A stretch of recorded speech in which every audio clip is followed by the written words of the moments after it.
Hello again, this is Winston Cunningham, and today I got my glasses because I want to read something that I wrote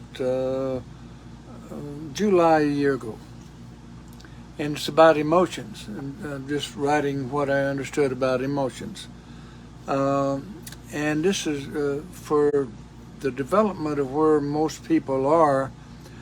I think they make their decisions in the midst of while they're feeling an emotion. And so that's what I want to talk a little bit about. I'll read what I wrote. The misunderstanding of the purpose of emotions has been passed around for a long time. Emotions, to the uninitiated, seem to come from outside the self, delivered by circumstances or situations. It is partly how we have all learned early on to sing "Woe is me," that we all know the words to. This is part of the misconception that things simply happen to us, though through no fault of our own, building the erroneous idea that we are helpless beings at the mercy of all else. Through misunderstanding of emotions, sympathy is usually offered to make someone feel better because of the onslaught of emotions. This approach causes the emotions to become caught up in the whirlwind of sympathy and emotional reaction, which leaves no way of resolving the issue, because the truth is still lost in the confusion. So, being controlled by emotions becomes, that's just the way we are. And some find themselves married to someone for a lifetime because of a decision made while being caught up in the emotions. In transitioning from emotional reaction to emotional response, it will help to focus on the original intention of the emotions, which is to provide a way to clarify our own thoughts. This is all. To create what is wanted rather than what is not wanted, which happens unconsciously through emotional reaction. Because our thoughts are creative, and it is better to create what is wanted rather than what is not wanted, which happens unconsciously through emotional reaction. Decisions made during the instability of an emotional reaction will be iffy at best. It is necessary to express an emotion while paying attention so that the emotional energy is not wasted. It is best to hold attention on the emotion while hearing or feeling which thoughts created the emotion. Since emotion is the final expression of thought that causes it to become physical or recognizable to the conscious mind, after being processed through the inner levels of subconscious mind or the soul. Practice observing emotions while being unattached to them so that you can then separate the nuances in thought to clearly identify their essence so that you can admit the real intention behind each thought, and then can more accurately integrate these elements into the pictures forming in your mind so that your creations more closely resemble the original desire. Another word for that is making adjustments. And we're all designed to be adjusters.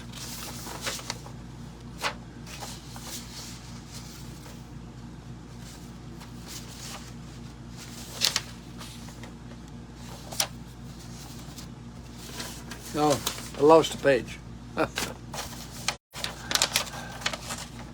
One rises above emotions by separating, identifying, admitting, and integrating the heretofore subtle nuances, and everything is subtle.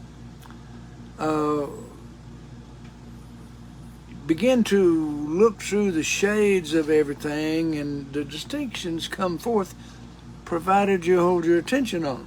That's the key, is to hold your attention on the emotion until you can see it clearly. Then you can use the emotion rather than the emotion using you. And you'd be like Flip Wilson said, well, the devil made me do it. With the newfound clarity, one can more readily reach a point of honesty, which is recognizing what is occurring so that decisions can be made from a base of clarity. Honesty is the only true beginning. Think about that. Responsibility means responding to your abilities, responding with your abilities, and therefore developing more ability to respond. This is the way to freedom through responsibility. You know, Jesus said, if you listen to me, you're going to hear some truth, and if you use that truth, you're going to find some freedom. The truth will set you free. And he didn't say it, but the truth is the only thing that counts. Everything else is BS. Before science. This is yet another part of seeing how what is entertained in the mind transitions to what is experienced in our physical lives. Clarifying thoughts through emotional observations is a practice necessary for rising above the physical, so that you would be less affected by it. And this is one of the things that pretty early on in the School of Metaphysics, I began to see that to the extent I rise above the physical, I am less affected by it. So the freedom is in rising up. Those words sound familiar from Jesus? Rising up or rising again? Think about that a little bit. But even go a little farther, go to the School of Metaphysics and get some books about, so you can begin to understand the language of mind. So it gives you a way to look at the Bible in a little more depth, or maybe a lot more depth. And so the study of your dreams is critical. That, Barbara Condren wrote the book, The Dreamer's Dictionary, and I really like that because she does a good job of explaining what the symbols are, and then she gives us ways to approach how to think about it, or maybe the other thoughts to be considered.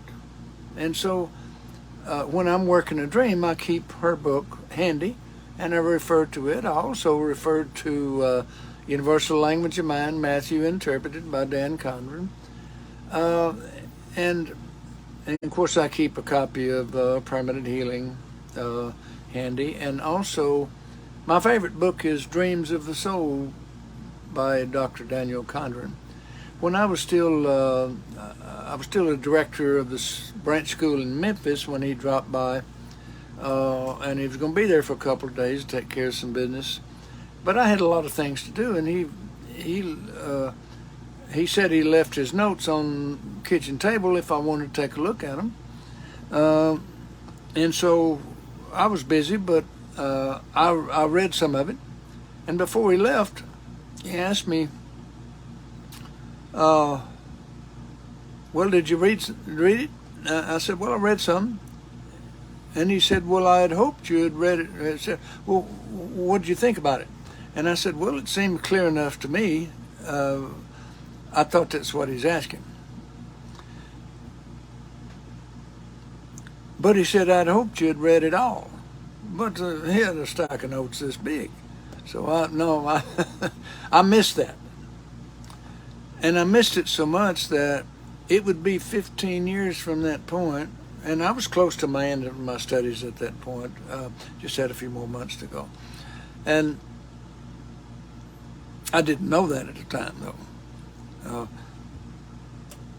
But it would be 15 years before I would get an actual copy of Dreams of the Soul, Yogi Sutras of Patanjali.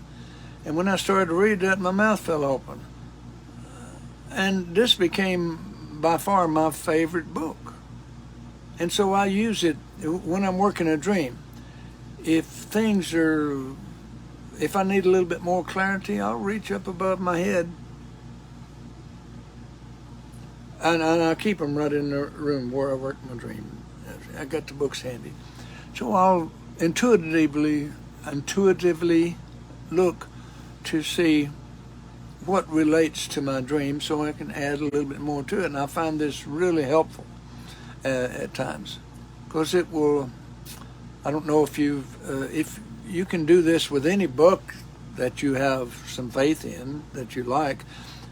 Pick it up and hold it up on the side and thumb until you'll know when it's time, with practice, you'll know when it's time to stop. And what you look at, you're going to glance at one thing and then settle in on another.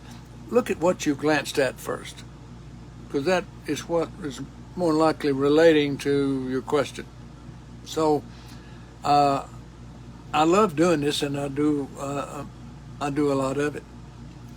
But anyway, these 4 books, the Dreamer's Dictionary, Yoga Sutras of Patanjali, Dreams of the Soul, the Universal Language of Mind, Matthew Interpreted, and then the Green Book is the Permanent Healing. I've kind of settled in that those are the 4 books that I like to use as references, and so I'll recommend these particular books to people that are just beginning. They want to know where to look. What book should I read? I'll give them these 4 books, and then and sometimes, depending on their attitude, sometimes I'll just suggest that they go to the website som.org and look at the book list and just see if something stands out. Because that's your subconscious mind's way of connecting you with what you need to read or need to hear. And even in a bookstore, you'll find sometimes a book will just fall off the shelf. Figuratively, not so much literally. So your subconscious mind is always at your service to connect you with what you need and what you want. But your subconscious mind is not in the business of telling you, now, Winston, this ain't good for you. It don't do that. What it does is said, you want it, you got it. So that gives us a way to learn from our choices. So if we want things to go better, we learn to make better choices. Anyway, that's all I got to say for now. I think my phone is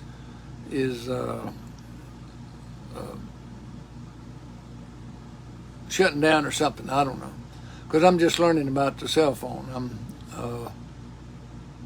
They're strange instruments, but I already knew that everything, even before I started using a cell phone, I knew that everything and everyone was connected. When you rise above the physical, when you get into the subconscious mind, the soul level, everyone and everything is connected. There's no distance between minds. When you put your attention on somebody, you're there. Period. I learned this during astral projection.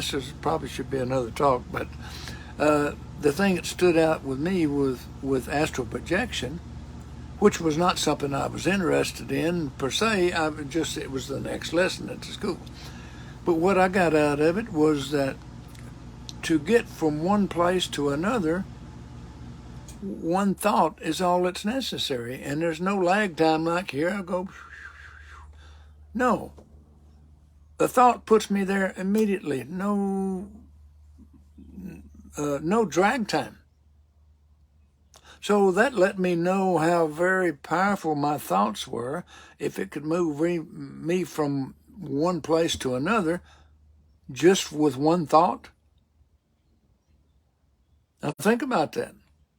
Every thought that you have, it's why Jesus said every hair on your head is counted, because hair represents conscious thought in language of mind, and every thought you have counts. You know, the politics that people go through amuse me sometimes, because people are missing the point that, well, they don't know how important they are.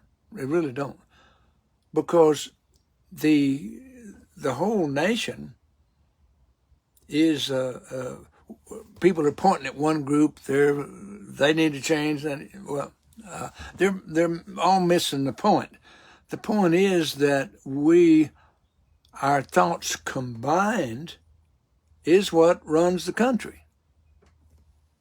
No matter who's in the office, it's our thoughts. And so I encourage you to go now and start listening to on peacedome.org every morning at 7:30 Central Time to learn more about how peace can move across the planet, starting with each individual. As long as you wait for someone else to change before you do anything, then you're lost. Sorry about that. Anyway, I've talked enough for today, and I appreciate you listening, if you are. And if you're not, I'm still hearing some of it myself. Okay. Y'all be good, or at least be careful. Thank you.